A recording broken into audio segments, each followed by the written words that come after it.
Welcome back to It's Okay Garage. Today I'm going to be working on this 06 WRX. It works from 02 to 07 and we're going to pull off this exhaust. So first of all, you start off with that downpipe underneath, undo those two bolts, typically a 13 or a 17 depending on your bolt setups, maybe even a 15. After you do that, this car only has its mid pipe to the axle back on. Once you got that downpipe off up there, you're going to move on to this exhaust mount right here.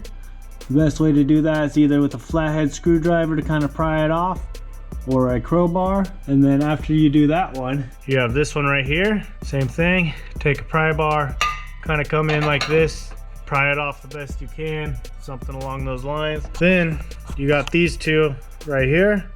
This one's pretty easy. You could either unbolt it, which it looks like it's a 14. I'm going to leave it on the car, and then you just slide them off same way with a crowbar. So fairly easy to do. Let's jump in and pull that thing off. Just like that, got it all taken off. Pretty straightforward video of how to take that exhaust off. So if you haven't yet, like and subscribe, and we'll catch you in those next videos of the build series.